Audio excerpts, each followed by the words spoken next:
मध्य प्रदेश के सिवनी में गोकशी के आरोप में 2 आदिवासी युवकों की पीट कर हत्या के मामले में बजरंग दल की भूमिका को लेकर अलग अलग बयान सामने आ रहे हैं। राज्य के गृह मंत्री नरोत्तम मिश्रा ने इस मामले में बजरंग दल को पूरी जांच से पहले ही क्लीन चिट दे दी है। हालांकि जब इस मामले में स्थानीय थाना इंचार्ज से पूछा गया था तो उन्होंने साफ कहा था कि इस हत्या में बजरंग दल से जुड़े लोगों का हाथ है। आपको बता दें कि सिवनी में मंगलवार को गोमांस तस्करी के शक में आदिवासियों के साथ काफी मारपीट की गई थी। इस मारपीट में 2 आदिवासियों की मौत हो गई थी, जबकि एक गंभीर रूप से घायल हो गया था। मामले में ग्रामीणों ने बजरंग दल से जुड़े लोगों पर ही हत्या का आरोप लगाया। केस में अब तक 14 लोगों की गिरफ्तारी हो चुकी है। ज्यादा जानकारी दे रहे हैं हमारे सहयोगी अनुराग तिवारी। ये जो शेर सिंह राठौड़ है उसकी तस्वीरें हैं सिवनी में जगह जगह पर उस गांव में और आसपास लगी हुई हैं, जिसमें वो पोस्टर में रामनवमी की शुभकामनाएं तमाम ऐसी चीज़ें देता हुआ लग रहा है।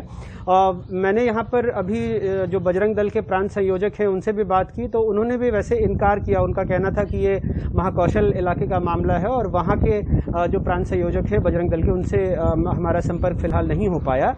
लेकिन साफ तौर पर जो थानेदार हैं वो तो कह रहे हैं, क्योंकि वो स्थानीय स्तर पर लोगों को जानते हैं, तो वो बाकायदा देखिए गिनती करके बता रहे हैं कि 3 बजरंग दल के हैं, कुछ राम सेना के हैं और बाकी किसी दल से ताल्लुक नहीं रखते हैं। लेकिन ऐसा कैसे है कि गृह मंत्री को ये पता ही नहीं है कि वो फला किसी हिंदूवादी संगठन से ताल्लुक रखते हैं?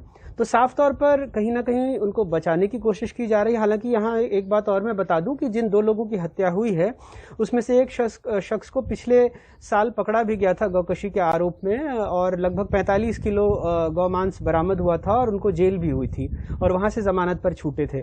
हालांकि किसी को कोई अधिकार नहीं मिल जाता अगर इस तरह की, क्योंकि मध्य प्रदेश में जो कानून लागू है उसके तहत इसमें सजा का प्रावधान है और तमाम कई कानूनी प्रावधान हैं, और ऐसे में किसी को पकड़ के पीट कर मार डालना किसी शक में, क्योंकि अभी तो जो इस बार भी वहां से 12-14 किलो मांस मिला है उसकी पहले लैब में उसकी टेस्टिंग होगी तब जाकर पता लगेगा, और फिर भी अगर ऐसा था तो कानून के तहत सजा दी जानी थी। लेकिन यहाँ तो प्रथम दृष्टया गृह मंत्री कह रहे हैं कि वो किसी हिंदूवादी संगठन से उनका कोई संबंध नहीं है, तो ऐसे में जांच किस दिशा में जाएगी ये सोचना बहुत मुश्किल नहीं है। वैसे इसमें से कई ऐसे लोग हैं जिनको संघ के गणवेश में या जो बजरंग दल या तमाम ऐसे हिंदूवादी संगठन उनके पोस्टरों पर देखा जा सकता है। और इस पूरे मसले पर मध्य प्रदेश के गृह मंत्री नरोत्तम मिश्रा जो बात कह रहे हैं वो स्थानीय थाना इंचार्ज के बयान से, उनकी बात से मेल नहीं खा रही। गोमांस से जुड़ा हुआ विषय वो था, ऐसा प्रथम दृष्टया जांच में कुछ लोगों ने कहा है। 13 लोग उसमें तत्कालिक रूप से गिरफ्तार हो गए या जो कई अधिकांश लोग उसमें गिरफ्तार हो चुके हैं। 8,25,000 रुपए की सहायता राशि परिवार को दी है, घायल को भी 75,000 रुपए दिए हैं। 2 परिवार में एक बेटा और एक बेटी को अनुकंपा नियुक्ति दी जा चुकी है। तो ये सर क्या बजरंग दल से जुड़े हुए थे जो कार्यकर्ता है? अभी तक प्रथम दृष्टया तो ऐसा आया नहीं। जो एफआईआर में नामजद आरोपी थे वो तो 6 आरोपी सभी गिरफ्तार हो गए हैं। इसके अलावा विवेचना में उपलब्ध साक्ष्य के आधार पर 6 लोग और नाम आए हैं, उनको भी गिरफ्तार किया गया है और विवेचना जारी है। आगे जो भी साक्ष्य आएंगे तो आरोपियों में इजाफा हो जाएगा। ये लोग बजरंग दल के भी हैं, राम सेना के भी हैं और कोई बिना दल के भी हैं। बजरंग दल के इसमें 3 लोग हैं, श्री राम सेना के हैं इसमें 6 लोग हैं, 3 अन्य हैं जो किसी दल से संबंध नहीं है उनका। जम्मू कश्मीर में विधानसभा सीटों के नए सिरे से परिसीमन से जुड़े आयोग ने अपनी फाइनल रिपोर्ट सरकार को सौंप दी है। परिसीमन आयोग की नई रिपोर्ट में जम्मू को 6 नई विधानसभा सीटें मिल रही हैं। कश्मीर को महज 1 और विधानसभा सीट देने का प्रस्ताव इसमें है। जम्मू के नए सियासी गणित में सिर्फ 10 सीटें अब मुस्लिम बहुल होंगी। फिलहाल 13 सीटों पर मुस्लिम मतदाता ज्यादा है। कश्मीर में पंडितों के बाहुल्य वाली इकलौती सीट को एक अन्य सीट से जोड़ दिया गया है। जो कश्मीर के राजनीतिक दल हैं उनका कहना है कि ये बीजेपी को फायदा दिलाने के लिए परिसीमन किया गया है। परिसीमन आयोग की आखिरी रिपोर्ट और मसौदा रिपोर्ट में कोई फर्क नहीं है। विपक्ष को परिसीमन में कई तरह की खामियां दिख रही हैं। क्षेत्रीय दलों ने इस रिपोर्ट को खारिज कर दिया है। दशकों की अनदेखी के बाद जम्मू कश्मीर को इंसाफ मिला है, ये कहना है बीजेपी का। हमारे सहयोगी नजीर दे रहे हैं ज्यादा जानकारी।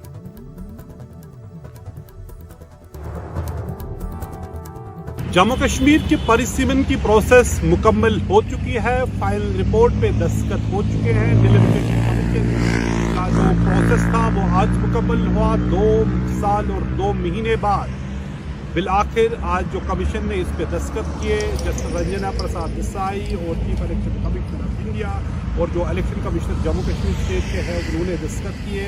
और ये आखिरी जो फाइनल रिपोर्ट है डिलिमिटेशन का, परिसीमन का, उस पर अब दस्तखत होके ये आखिरी फैसला है जम्मू कश्मीर के लिए। इसमें 90 सीटें होंगी और जितनी भी जो एतराज़ात उठाए थे पॉलिटिकल पार्टीज़ ने, रीजनल पार्टीज़ ने कि गलत हो रहा है, जो पैमाना डिलिमिटेशन का, परिसीमन का लगाया गया, न सिर्फ इस पे असर, बुरा असर यहाँ सियासत पे होगा और जमहूरियत पे होगा बल्कि पूरे मुल्क में भी हो सकता है, क्योंकि जो पैमाना डिलिमिटेशन का लगाया गया, पैमाना ये होना चाहिए था कि आबादी सीटों को अलाट करने के लिए होनी चाहिए थी, लेकिन यहाँ ये नहीं हुआ।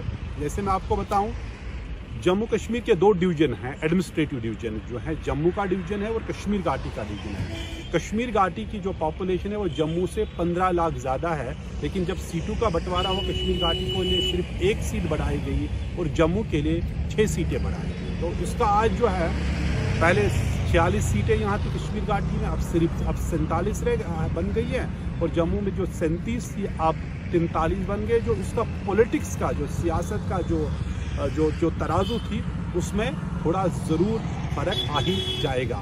तो जो पॉलिटिकल पार्टीज़ पहले से कह रही थी कि जैसे जेरीमेंडरिंग कर रहे हैं, जिस तरह जो डेमोग्राफिक मेजॉरिटी वो पॉलिटिकल माइनॉरिटी बन जाते, लेकिन ये जो सबसे बड़ी बात है, जो सियासत की जो दायरा का हिस्से चले और जमहूरियत का हिस्से चले, लोकतंत्र की जो नीम है वो यही डिलिमिटेशन है, परिसीमन है।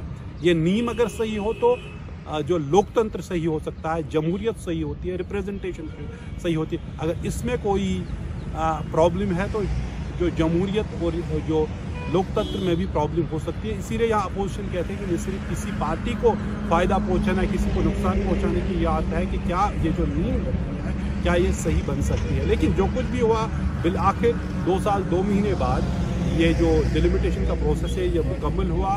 उसके बाद जो इलेक्टोरल रूल्स का रिवीजन है और बिल आखिर जम्मू कश्मीर में इस साल के आखिर में इलेक्शन हो सकते हैं। और जो गृह मंत्री अमित शाह ने भी कुछ इससे पहले ये बताया कि डिलिमिटेशन होने के बाद इलेक्शन होंगे और प्रधानमंत्री ने भी पिछले साल ऑल पार्टी मीटिंग में इसकी बात की थी।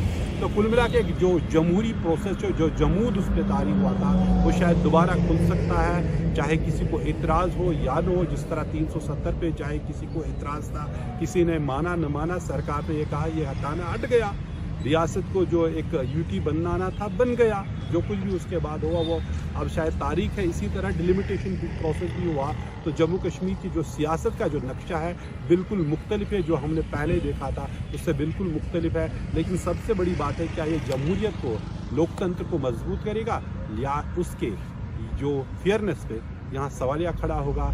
एक बड़ी प्रोसेस थी, पहले 1 साल की मुद्दत के लिए उनको मुकम्मल करना था, लेकिन उसके बाद डिलिमिटेशन कमीशन को 1 साल के और एक्सटेंशन दिया गया, लेकिन उसके बाद फिर 2 महीने का और एक्सटेंशन दिया गया। कल डिलिमिटेशन कमीशन का जो टर्म थी वो कल ख़त्म होने वाली 6 मई को, लेकिन आज एक दिन पहले उन्होंने बिलाकर जो फाइनल रिपोर्ट है उसको सबमिट किया और उसको नोटिफाई भी किया।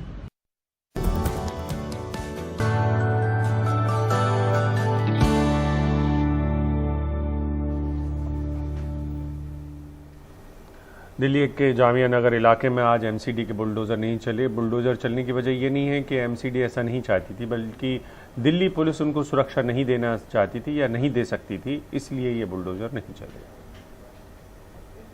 हम इस वक्त दिल्ली के शाहीन बाग इलाके में हैं। ये कालिंदी कुंज रोड है, ये जामिया नगर से कालिंदी कुंज की तरफ जाने वाली रोड है और यहाँ पर आज एमसीडी का अतिक्रमण हटाओ अभियान होना था। यहाँ पर बुलडोज़र चलने थे, लेकिन यहाँ बुलडोज़र नहीं चल पाएंगे क्योंकि दिल्ली पुलिस ने यहाँ पर फोर्स देने से मना कर दिया है।